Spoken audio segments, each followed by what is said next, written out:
Welcome to episode 338 of Shop Talk Live. Today we've got Mike Mascellii, we've got Bob Van Dyke, and Amanda grilling them and holding them to the fire. So, without further ado, let's just run with it this time. Come on. So, Fine Woodworking New England, huh? Let's dive into it, yeah. So, Fine Woodworking New England is around the corner. Bob, are you prepping right now? You're getting ready, gearing up for that? Well, I mean, I've been working on it for about 25 years now, you know? So it's really, you know, I mean, last year when Mike and I came up with the idea, it was, you know, basically just an expansion of the open house that I've been doing for the last 25 years.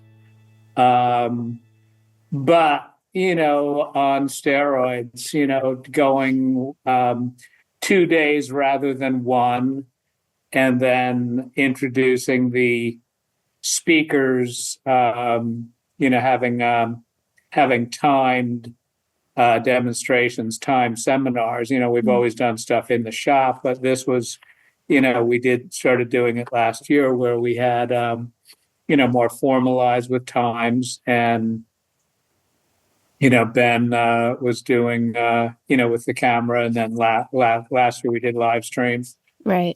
You know, so it's been quite a lot more. And then because we had more going on, a few more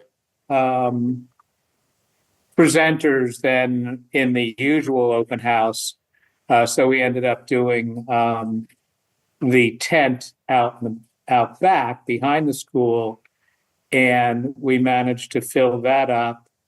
And then this year we are doing a second tent because the speakers list went so well and there just weren't enough slots, time slots for all the people that we wanted to have speaking.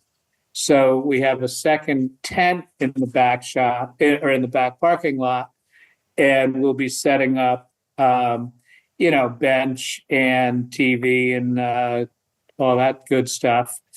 And so we have 10 speakers in the back shop and 10 speakers in the tent. And so you know, we basically just finalized all of the titles for everything between today and yesterday.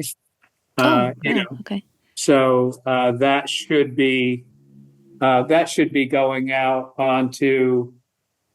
Well, it'll be on my website within the next couple of days, and then. I'm assuming it'll be on the Fine Woodworking website sometime in the next couple of days also. Right. It'll probably be live by the time this is posted. So this is coming. This podcast is releasing this Friday. So yeah, it'll probably all be up to date by then. Yeah, which is good. Yeah, hopefully.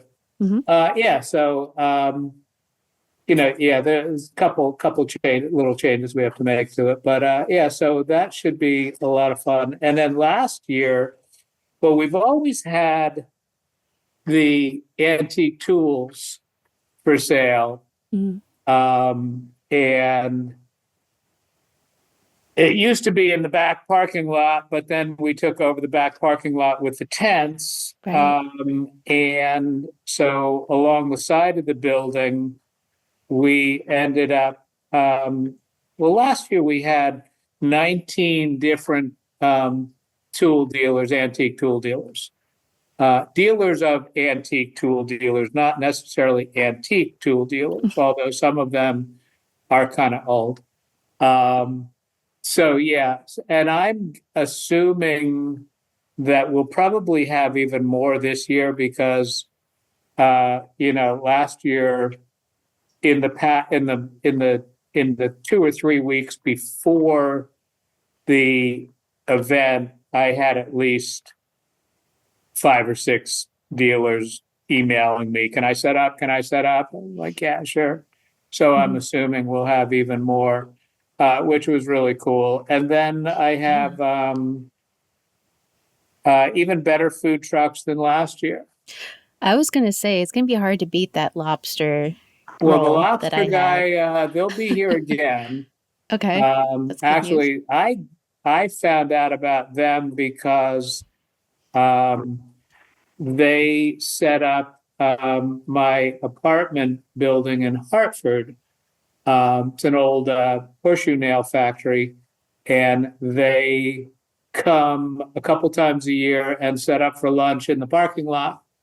So that's Okay. how I found out about them. And so they'll be here, and along with a pizza truck, barbecue,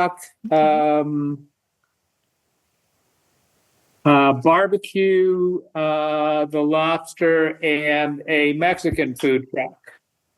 Okay. So yeah, we have all the major food groups taken care of. I love that. Yeah. And yeah, so that should be a lot of fun. Looking forward to it. Oh, here's my list here. Yeah. So yeah. But the big thing is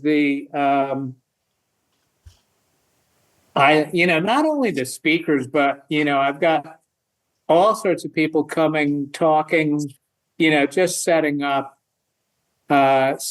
benches and setting up furniture for the exhibition, but just setting up and talking to, Steve Latta, Tad Fallon, Frank Straza, Randy Wilkinson, some old Italian guy from outside of Albany is going to be here. Duck Bender. Bender, and he's not the old Italian guy. And John Coffey. John Coffey, is an amazing person, finisher, restorer. He's going to be doing, demonstrating gilding on leather. A traditional leather table desktop has a gold embossed border. And how do you do that? So John is demonstrating that, and actually we're doing a class in the fall on just that. Awesome. But the first time I saw it, I was amazed. It was just the coolest thing in the world. So yeah, he's doing that. And Mark Swanson, he's the pattern maker from Lee Nielsen. And he's been coming to the open house now since my old school that I had in the 90s. That's how long he's been doing this. I've known him for a long time, and he's going to be coming down and bringing some patterns, and, some hand planes, obviously, but patterns and how the whole thing happens. How do you make these hand planes? And how do they start? So that's really, really cool. So, yeah, super exciting. And Mike, you're presenting as well. So yeah, I am. What are you going to be talking about? Well, I'm doing a tie-in to an article that I just completed, which is going to run in the magazine, I hope soon. Amanda, listen to me. Anissa came and took all the pictures. And that article is about oil-based varnish. Okay. So I'm going to talk about my title of my topic is V is for varnish. So I'm going to talk a little bit about the various kinds of varnish and going to give some tips on how to get the best use out of the different materials and some different techniques and some other cool stuff. Actually, Pekovich changed your title. What? I just got all the titles back a little while ago. What do you mean? Secrets for better results with varnish. Oh, fine. Fine. Editors like to edit. You heard it here first. Exactly. Okay. Wow. Okay. I do like V is for varnish. Well, I do too, but what are you going to do? Yeah. Okay. There's a whole series of mystery novels with that title structure, A, B, C, D, E, right? Anyway, it doesn't matter. So yeah, I want to talk about, last year I did a little show about some of the myths to do with finishing. And this year I'm going to kind of spin it the other way and say, here's some ways that you can actually improve the way you're doing things with some simple things you can do in the shop. Love that. So, and that'll be a tie-in, hopefully, to that article that will be in the magazine. That'll be great. And then when I'm out on the floor in the middle of the floor, not giving that talk, I'll be talking about upholstery. Perfect. So that's kind of cool. I've got a bunch of stuff to bring, and I've got a couple of demo things to do, some small things, and try to entertain the troops for a couple of days, and answer questions. Honestly, of all of you woodworker folks, I'm the only one that does that stuff. So usually I get a fair number of questions. Yeah. Yeah. We got a couple of questions that came in about that. And, one of my favorite parts about last year was getting to walk around the bench space and see the demos like happening in real time and mix with the presenters. So it's a really nice little mix of, everything. I had such a blast last year. So I'm looking forward to this one. Well, if for anybody who's listening who hasn't been to the school, one of the great things about the old open house format and the new format is that you get to actually meet us instructors and ask questions about, well, what is that class like? What do we do? Do I have to bring materials? Do I have to bring tools? And what's involved? And do I have to have skill and so on? So it's a really nice opportunity to talk to the person before you take the class. Mm-hmm. So most of Bob, I think a lot of the folks in the shop are going to be the instructors, right? Most of the, not all, but most of the people who are presenting, who are there are regular instructors at the school. There's only a couple people who have never taught there. And actually, I'm looking forward to Bill Pavlak is new to this. And, I've known Bill from Colonial Williamsburg for quite a number of years. And I know, Mike, you know him also. Very well. And he's been on my radar for quite a while to teach here. And last January, I was at the Woodworking in the 18th Century presentation that they have every year in January, and talking to Bill. And Bill did a fantastic presentation for the group. And I talked to him about coming up for this, and which he's planning on doing.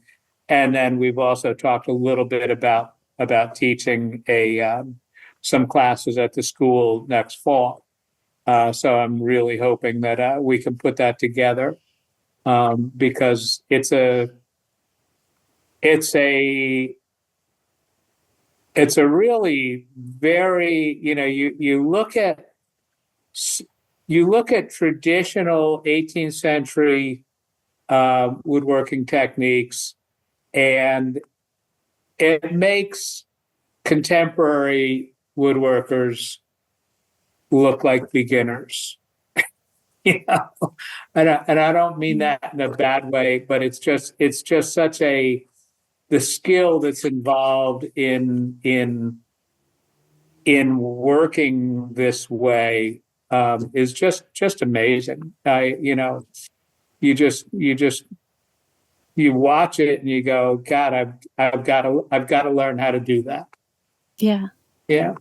And for folks that may not know, Bill is the master of the Anthony Hay cabinet shop at Colonial Williamsburg. Yeah. So he's a woodworker historian.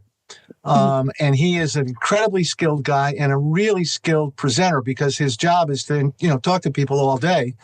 And plus he has to wear that puffy shirt and he can still do cool stuff. Yeah. Yeah, I'm not sure. We haven't talked about the dress code yet. Oh no, he can do it without the puffy shirt. It's just, I don't know. We have to discuss that. I kind of want him to do it with the puffy shirt. That's just me, though. He's got the cool glasses and he's got the puffy shirt. I mean, he does the whole historic interpretation thing for a living. Right. Right. And he's a cool guy, an easy guy to talk to. So hopefully, if Bill comes up, that'd be a real bonus. That'd be great. Yeah, no, I'm looking forward to it a lot. So, and he's been in the magazine, Amanda. He's had a couple of pieces in the magazine. Yeah. Yep. Yeah. He just had one. I think it's in the current one. Side B. Four different ways of doing beads. Yeah. The other one that's going to be cool is Straza. Frank Straza just spent a couple weeks in Italy Yeah. going through losing the names now. The medieval churches. Yeah, Right. basically. And really looking at, he was sending me pictures and pictures of bandings that just like I'm looking at it, and this is all like 15th, 16th century bandings. And looking at it, oh my God, And so he was this should seeing be those up interesting. close. Like he Yeah. was seeing those in a way that a lot of people don't get to engage with that. Oh yeah. Yeah, it was Yeah. pretty amazing. So I can't remember the name of the city. Todi or something, Italy was the city he was in, but it was amazing. Yeah, I got to I watch don't that over. remember, but yeah, Yeah, it was pretty cool. super awesome. Yeah, Great mix. it should be a lot of fun. Yeah.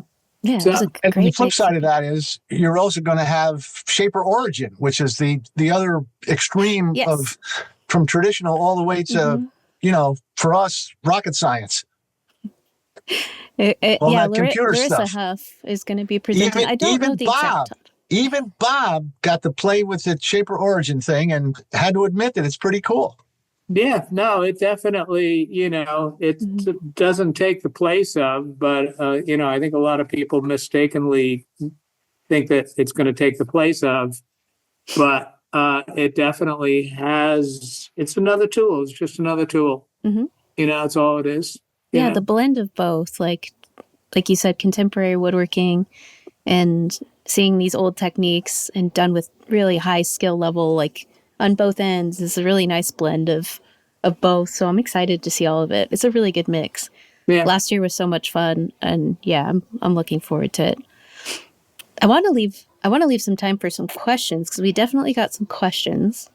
I do like this. This is something I'm curious about too, but so I'm trying to look through. I have a mix of lists of questions, but so you're talking about the history of this like open house.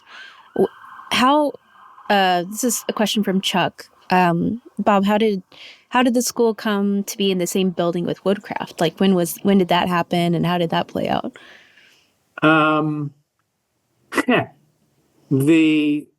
Let's see. The quick answer is I had another school across town for 7 years, and a friend of mine told me, he said, that school's never going to go anywhere. What are you going to do with your life? Because it was a part of an architectural millwork company, so it was always going to take the back seat. And I said, well, this is it. And he goes, well, I got a letter from Woodcraft telling me I should open a Woodcraft store franchise. Mm-hmm. And I said, I didn't get a letter like that. And he goes, yeah, that's because you don't have any money. I do. Okay. But at that point, Woodcraft, this was before they had franchise stores. There was only one up in Woburn. And they were actually doing some very good classes and had some really legitimate stuff. So we started talking about, well, why don't we open a Woodcraft as a vehicle to get a new school off the ground?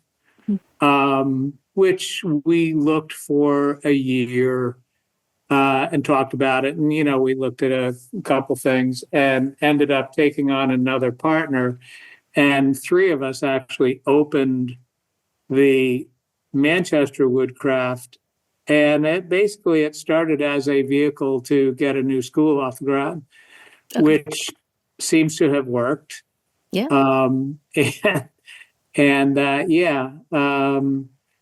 I left. I sold my interest in the store after about 5 years, right. But 2005, something like that. But yeah, it's worked. I mean, basically, the record for distance traveled to a class if you can believe it, is New Zealand. Oh, wow.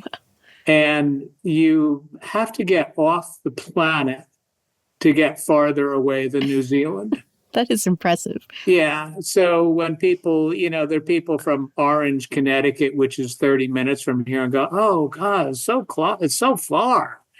Can't say that. Isn't there anything closer? I said, are you really that lazy? Yeah. Yeah, you can't say that. As it turns out.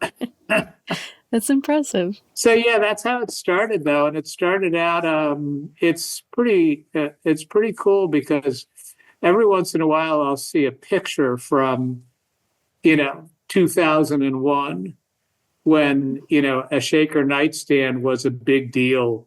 Whoa, that's a stretch. Yeah. And I look at the pictures of the walls, and all of the walls, there's nothing on the walls. It's all just white paint. Mm. And, Mike, when was the last time you saw the wall that was, not above 15 feet? For a long time. There's so much stuff now, and so many different projects and different instructors. Mm-hmm. Chapin high chest, 14 months long class. We had 16 people making a Chapin high chest. Yeah, it's crazy. So That's crazy. Cool stuff. I know you have the information, and someday you're going to give it to me, and we're going to tally up a forever to date total of how many students and instructors you've had. It's going to impress even you when we do it.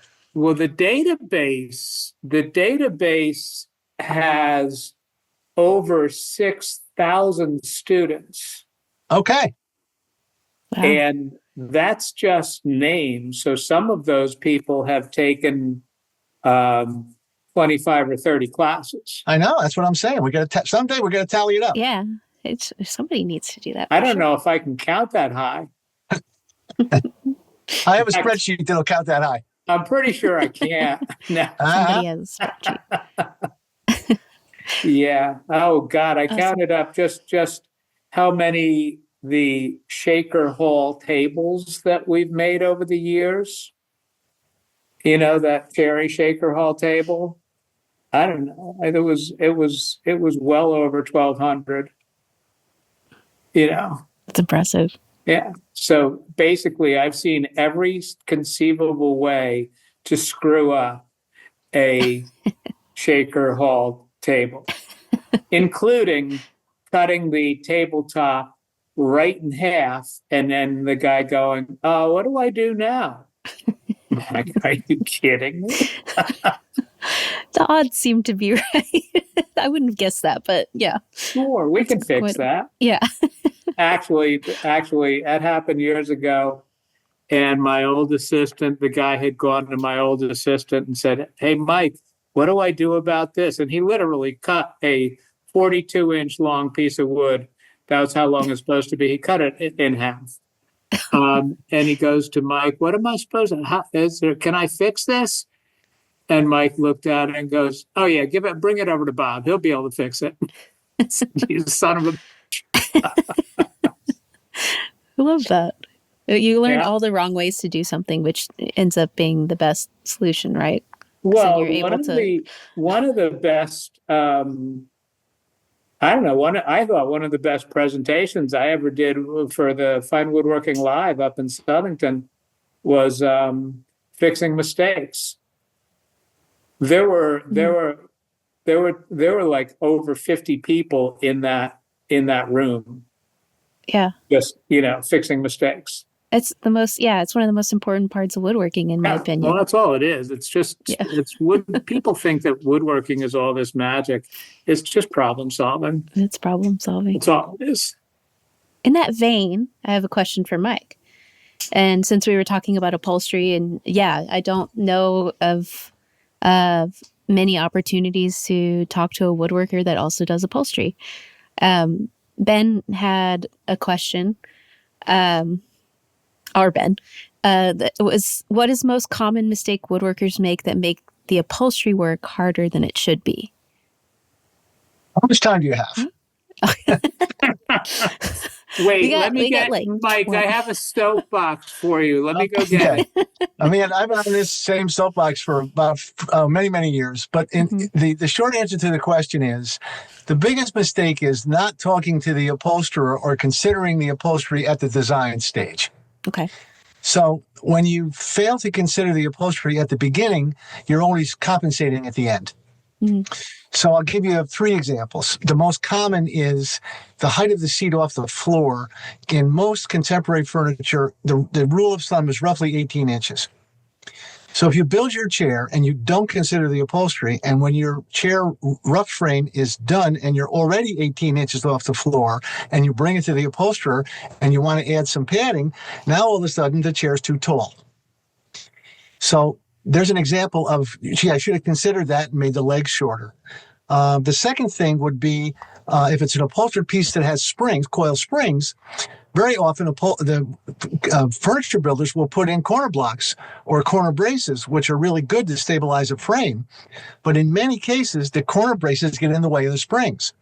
So it affects the placement of where you can put the coil springs, because you got these big, huge corner blocks, and it's particularly in the front of the chair where I want to be able to bring those springs down and make a shape. If the corner blocks are in the way, when the spring works, they're going to hit the corner block.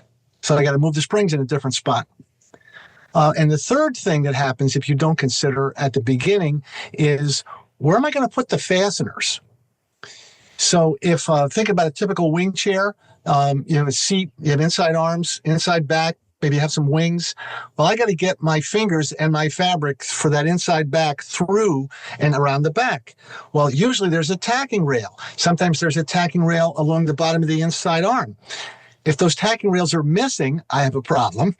If the tacking rails aren't big enough for me to get my fingers through, I have a problem, et cetera, et cetera. So the easy thing, and here's the thing that makes it the hardest, many of the really well done furniture plans that you used to be able, you can still buy for like particularly period pieces, some of those plans are beautifully drawn with all the dimensions, and the upholstery details are incorrect. So I've had this a number of times where people will build a chair from, I won't say the name of the person, but a well-known furniture plan, and they bring me the piece, and I go, the tacking rails are missing. They're in the wrong place. It's going to affect the way I do the seat. So a little bit of advice or a little bit of input from an upholsterer at the beginning is a huge thing, because and I have this conversation with Pavlak all the time, because when Anthony Hay was running the cabinet shop at Williamsburg 200 years ago, he had the same problem with whoever was doing his upholstery. And it's been this back and forth for the last 400 years. But it's certainly a thing that's easily solved at the design stage. Okay. So it's just having that intimate relationship with your upholsterer. Well, yeah, and it's a lot of it's common sense. I mean, if you get these big, huge, if you're already 18 off the floor when we start, well, then what? Mm-hmm. It's not that complicated. If you have some of the basic, I have a presentation I do for some of like the woodworking guilds and some of the private groups. I call it upholstery for woodworkers. Yeah. I'm going to do a similar thing at the mid-year for the period furniture makers in Williamsburg next fall. I'm going to talk about 18th century techniques and how you translate that with modern materials. So there's a bridge between the furniture makers and the upholsterers. It just needs to be you have to have a dialogue. Mm-hmm. That's really helpful. Yeah. And I'm sure, you could answer all these questions in person if you come to. Well, I would love to, and I usually do. And if anybody who's listening or viewing this, if you have something that you want to talk about, take some pictures of it on your phone.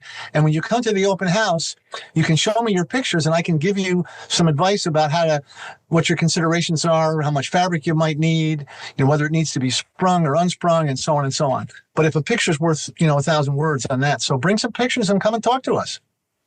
Mike, explain the difference between a sprung seat and a not sprung seat, because a lot of people don't know what that means. You got the weave, but what about you got the springs or not? What's that? There's basically 3 ways to support the weight of the person sitting in the chair. There can be no springs. There can be serpentine springs or zigzag springs, ziggers, or there can be coil springs. And each has a different role to play. So basically, when you sit down on a piece of furniture, and everybody can see Bob's chair behind him, a lot of modern furniture relies simply on a big piece of really firm foam, and it sits really hard. So there's no springs.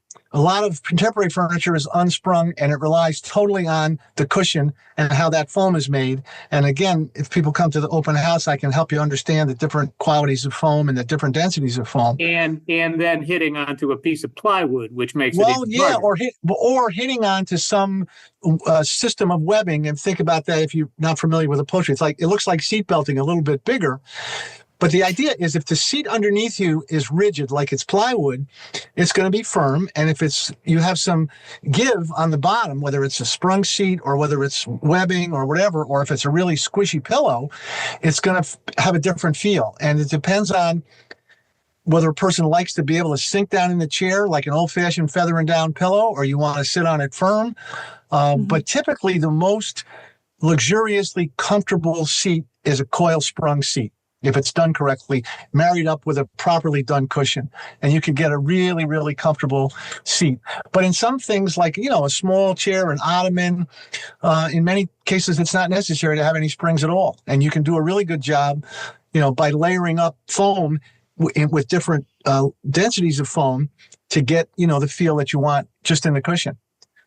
So the thing that blows my mind, and I've told Mike this before, the subject is huge. The first time that Mike did a class at the school, he started out with an hour-long PowerPoint on history and the materials and the techniques and all this other stuff. And I watched the whole thing, and at the end of it, I go to him, I said, "Thanks a lot, Mike." and he goes, "What?" And I said, "Well, you just opened up this huge, huge, huge subject that I had no idea even existed. At 9:00 this morning, I thought that upholstery was just this squishy stuff you sat on and no big deal. That's all it is. Now, an hour later, I feel way stupider than I did at 9:00 this morning. Thanks a lot. You're welcome. But it's my friend Bob. But it's fascinating because, that's nothing. What he just said was nothing compared to, what are we going to do with that coconut stuff? Yeah. Let's put it in the upholstery. It'll be fine. Mm-hmm. Well, I'll just leave you with this. One of my favorite expressions I say when I teach is, if you think about a typical classic wing chair, you have two really nice carved front legs, a couple of fairly plain back legs, and a bunch of sticks until you have an upholsterer. Mm-hmm. Well, Mike, I just sent you pictures from the Stanley Weiss collection in Providence that I went to last week, and can't wait to go. It's the tacking rail off of this sofa. You look at the picture and you go, "My God, there's like a little bit of wood left. There's so many holes in it." Oh my God! I just texted you the pictures a couple minutes ago. Wow. Well, I'll just leave you with one other thought, Amanda. Many of the folks of your generation are rediscovering that a lot of the contemporary furniture that's out there that's imported is really poorly made. Mm-hmm. And some of the older pieces that were your grandmother's or your great aunts or whatever, if it's a really good, solid, old hardwood frame, it can be repurposed for generations if it's done properly. And that was the thought. The idea was you would bring a piece for your generation, then you would change the show cover and you'd update the look or whatever it was. But the idea that these lightweight plywood glued together frames are going to last is simply not realistic. They're not. Right. And I do think, like, with contemporary furniture makers, we are seeing like a resurgence in, well, this is heirloom quality furniture. Why aren't we treating it that way all the way around? So it's really important to have that conversation because, most furniture now, our examples aren't accurate to that. Like, well, and again, not to belabor a point, but we mentioned, I think, before we started recording that the Joann Fabrics, the national fabric chain, is going out of business.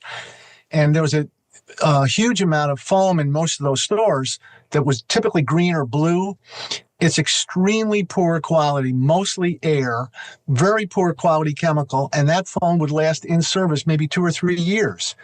So it's possible to build really good contemporary furniture, but you need the accompanying upholstery materials to be of the same quality. And it's available. It's just not going to be at Hobby Lobby. Right. And it's an important conversation. I love that I feel like I talk to friends that are thinking about it that way, which, are like, if I'm spending this much time making a piece of furniture, I want it upholstered in a way that is going to last as well. So, that's why I find it's so important to learn about period furniture techniques. I don't care if you like the way it looks. I don't care at all about that.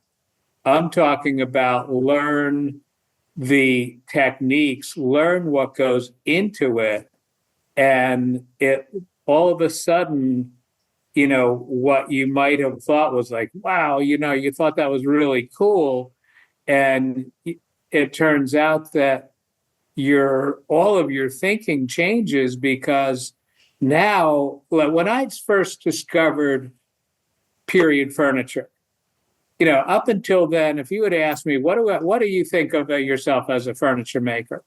I'm like, I know what I'm doing. I can cut a dovetail. I can cut a mortise and tenon. I started learning about furniture, period furniture, and you ask me now what I think of myself as a furniture maker. I'm a complete novice beginner, complete amateur, because you look at this stuff and you go, everyone goes, oh, they didn't have any machines. That has nothing to do with it. It really has nothing to do with it. It's the skill that they had, regardless of machines or not. It's just a way, an approach, and it comes from a 7-year-long apprenticeship before you are even considered good enough to pay. You think about hiring a 14-year-old kid now, and you're going, the first thing out of their mouth is, what am I getting paid? Yeah. Right? Sure. Yeah. Have to think about that. Nothing at all. You're going to work for 6.5 days a week, and I'll give you some food and some ratty clothes and a little bit of schooling.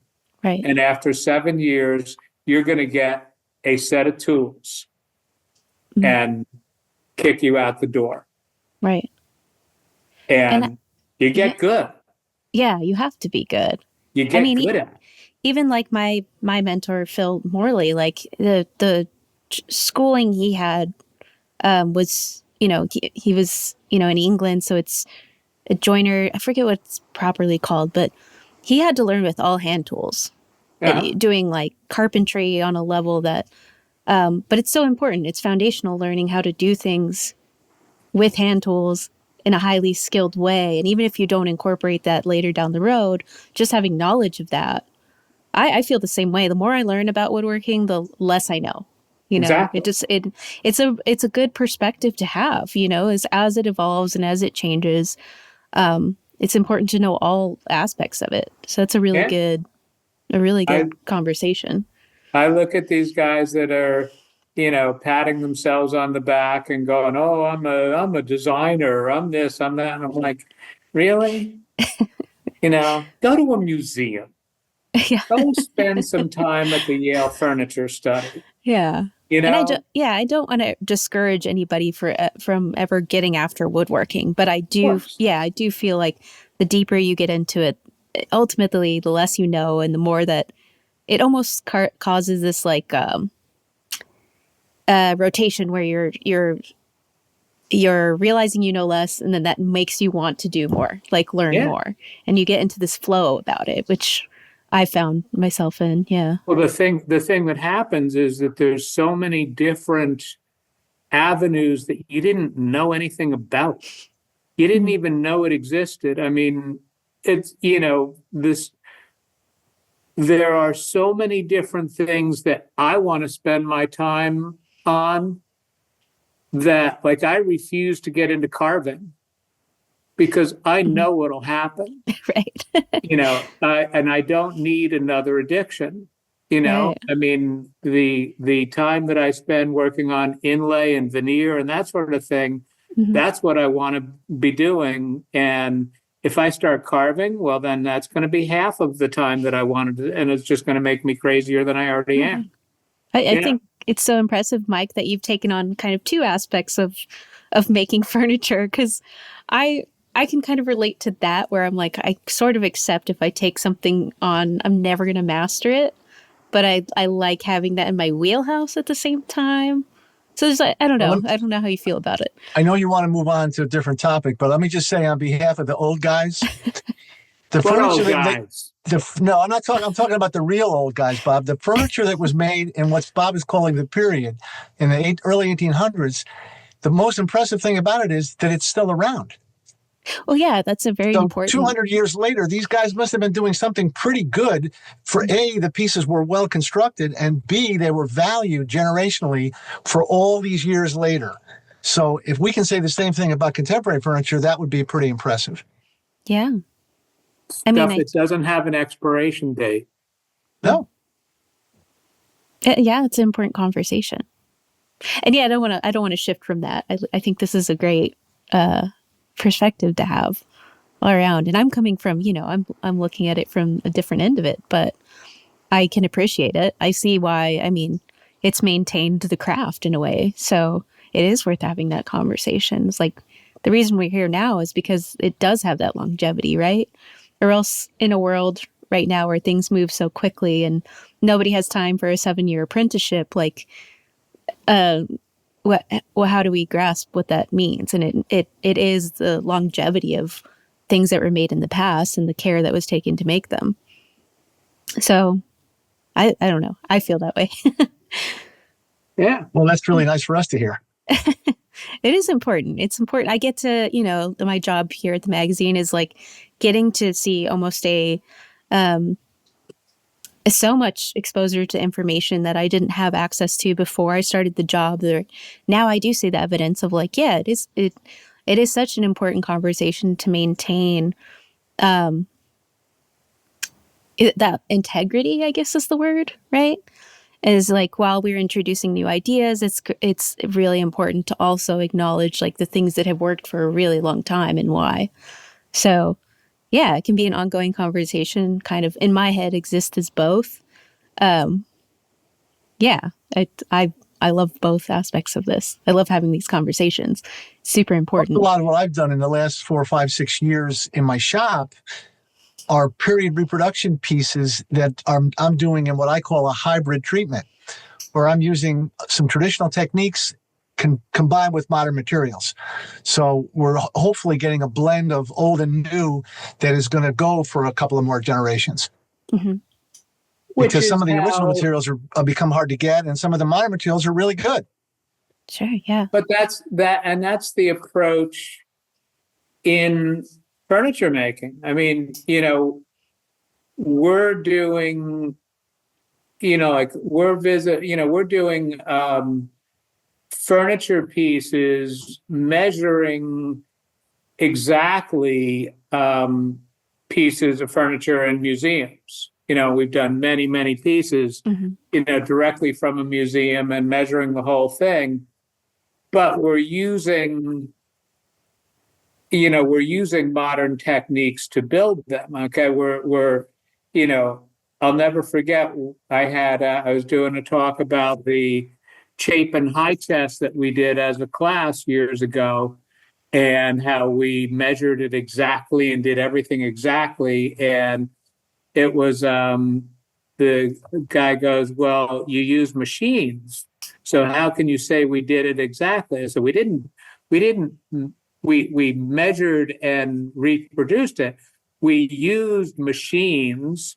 We also didn't go and, drag trees out of the forest, and there was no one there in a puffy shirt and silver buckles on our shoes.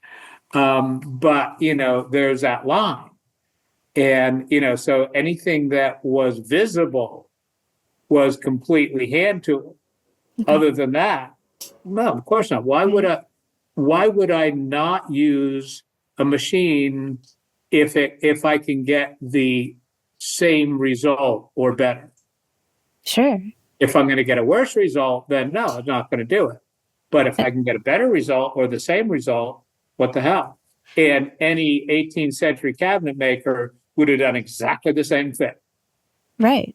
They would have said, hey, you got a joiner there? You mean I don't have to flatten it by hand? Sign me up. Mm-hmm.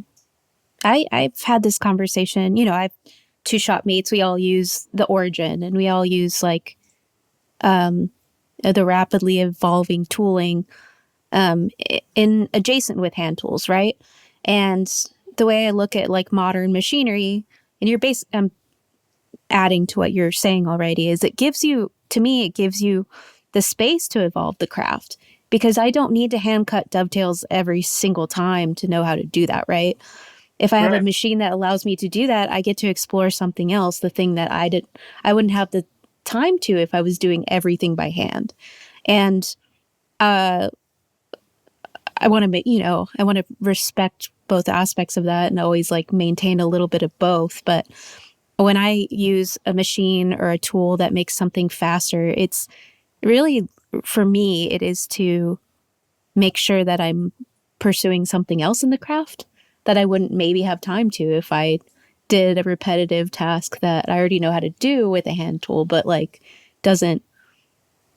it just gives me more space and mental energy to focus on something else that I wouldn't get to. I'm looking at, everyone goes on about hand tools and machines and all this other stuff. I don't differentiate between them. I look at them all as tools. Mm-hmm. And what's powering the tools, I couldn't care less. What is making the determination is what is giving me the best results. Mm-hmm. It has nothing to do with time at all. It has to do with consistency and what is going to give me the best result for what I'm doing, and the most reliable result. Okay. I couldn't care less about people. Oh, I only cut dovetails by hand. Give me a break. Let me just add a little piece of upholstery to that part of the conversation, which is the big change in my trade was the introduction of pneumatic staple guns. Yeah. So up until a certain period of time, everything was hand tacked because that's what you had. Well, hand tacks were iron tacks, and they rusted, and they also have a tendency to pucker, in between the tacks. And the ability to use a fine wire, typically stainless steel now, wire staple is in many cases a more even seam. It's less damaging to the frame. There's certain advantages in the way you work with the materials. But in my work, the parts that need to be hand tacked are hand tacked, but I'm not in any way about to give up my staple guns. Yeah. So I'd like to marry the two. Mm-hmm. Exactly. It's the same thing. Mm-hmm. Yeah, I love that. I love that all aspects of this conversation. It's I think we're all actively, anybody who cares about this is actively trying to make sure it lasts, the craft lasts for a long time. And however we need to make that, adjust to make that assist is good. But I do think you both had brought up a really good point about, looking at old period pieces that have lasted forever and why, and implement that. So it's a really good conversation. Yeah. It's fun. You just, people go on about glue and hide glue. Hide glue's not strong enough. Mm-hmm. Yeah. I look at it and go, go to any museum, everything there built before 1920 was hide glue. Mhm. So don't tell me it's not strong. And allows you to reverse, inevitably fix something that you need to fix. So, Oh, yeah. right. Yeah. Now, a friend of mine used to work at an organ company, Austin, Oregon, right in Hartford. And everything was hide glue because they knew that everything was going to have to be repaired. Mhm. So, yeah. Oh, it makes total sense. But I'm trying to decide which question. We had several questions. So maybe we'll do a couple because we're running out of time. Maybe we'll do a couple like rapid fire questions, like jump through it. I'm curious about this too. This is from John. He said, it's a question for Bob. Where did the elephants originate? Where did it come from? I'm curious about this too. There's a guy named Frank in 1958. It was December 9th. Oh, I was invested. Sorry. Yeah. Did it come right after the J fence? Yeah, exactly. Right. It was right after the J fence. That didn't work. Right. It was too curvy. Where did it, I learned about L fences from Will Neptune and Steve Latta. Okay. And those two of my closest friends and two of the best furniture makers I know. And the two of them, working with them as long as I have, that's where I started to learn about it. And the whole idea of basically you're changing where the workpiece is registering from in relation to the blade. And, if you start to think about that and start to come up with different ways of doing things, I wish to God I had kept track of the number of different things that we have done using an L fence. And it could be as simple as, pattern sawing some weird shape to, we've done stuff, just one-off things, one-off things that I don't even remember what we did. Right. But I remember, oh yeah, and that worked so well. I mean, Pekovich and I have done, we've the classes that we've done together, and let's use the L fence for that. Yeah, that would be perfect. And then we forget to write it down. Yeah. Where we've done literally hundreds of different things with it, I could probably only name 8 or 9 different things. It's my favorite jig, I think, of all time. It's so versatile. Yeah, I love it. I came up with the what's it called? The magazine years ago called it the high tech L fence, and then I finally did an article a couple of years ago about it. But I had actually done it as when I did the first L fence article. It was an online extra. Okay. That was only online for a little while. But it was the same, it was exactly the same thing as what was in the article a couple of years ago. But that was just because I was lazy. It was easier than clamping the thing to the fence. Right. I love it. It's smart, super smart. And yeah, super versatile jig. Yeah, love that one. All right. I got one for Mike too. This is from Chuck, and he says, I seem to recall that Mike's a proponent of spray-on shellac. What are the times to opt for that versus mixing your own flakes and applying with a brush or pad? I was going to ask you about this too. There's only one of these in the world. The only aerosol shellac that's commercially available is this one. It's made by Zinsser. It is very thin, very blonde, very yellow. light shellac. And it basically has a couple of really super important uses for my world. The most common is that you can put this down as a barrier to seal something that where you're working in layers, particularly in color layers. So in the furniture repair world, you need to be able to put some color down and maybe lock it down and then move to another layer. And this is the binder, the tie coat in between all of those different layers. And you can dust this in and this is typically applied very thin, very light. For those folks that make their own shellac, this is even less than a 1 pound cut. It's very, very thin. So you're not getting much film build. The other thing that's really cool about this is you can use it wet over wet. So if I have some shellac, like what we would call a wash coat down on my piece, and I add some color and I need, particularly if you're doing repairs, particularly if it's on site, you can put some shellac down, let it dry in 10 minutes, put some color down. It could be acrylic color, could be shellac-based pigment, could be lots of different color, and you can lock that color down right away with this. You can even put wet pigment like gel stain down, and the aerosol shellac will go right through the gel stain and bond to the shellac underneath it, wet on wet. I demonstrate this in my classes. It's really pretty cool. There's nothing else that'll do it. And I'll just say this briefly. If you make your own or you buy Zinsser shellac from the store, you can theoretically take that 2 pound cut shellac from off the Home Depot shelf and you can thin it down 50-50 with alcohol. It's a real challenge to spray it with HVLP equipment. And the reason is HVLP is a turbine. Most of them now are 3 and 4 stage. So you spin the air, you spin the air, you spin the air again. The air comes out of the gun hot. So the solvent for shellac is alcohol, and that's why it dries so quickly.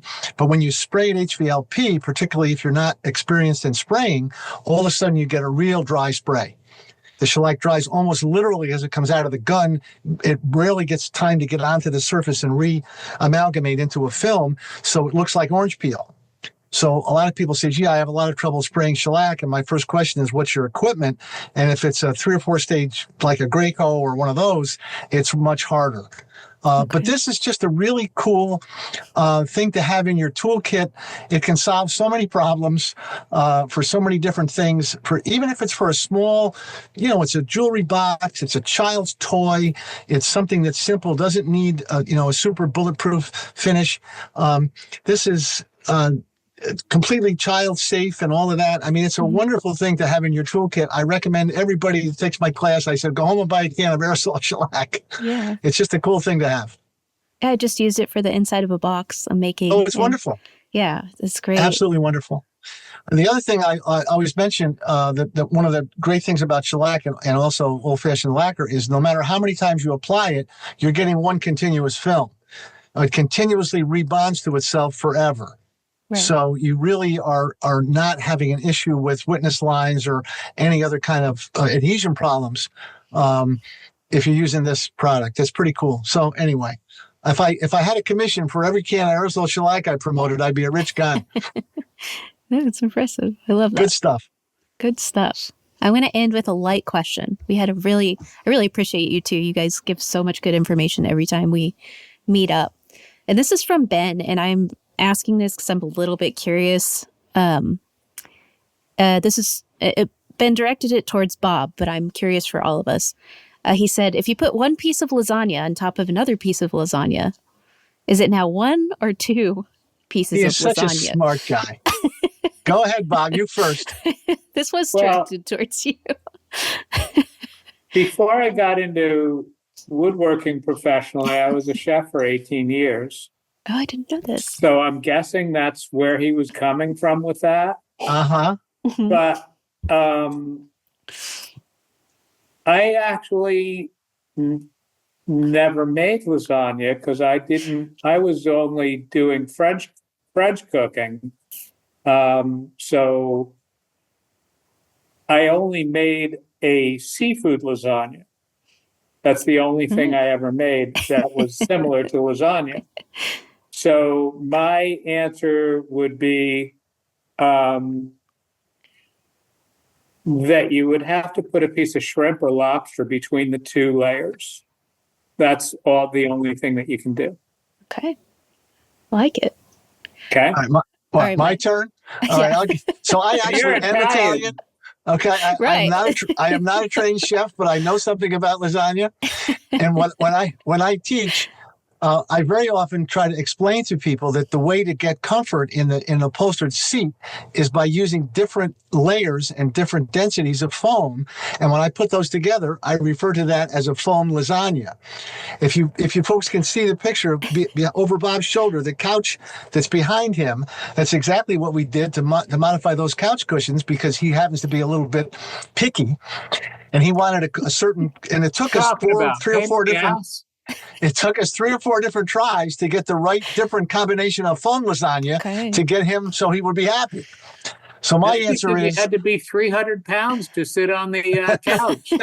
Well, yeah, but it's how many different times did we take those cushions apart? Jesus God, I'm still doing it. Lasagna is a perfectly applicable metaphor for what I do for foam. How about that? Okay. Does that work?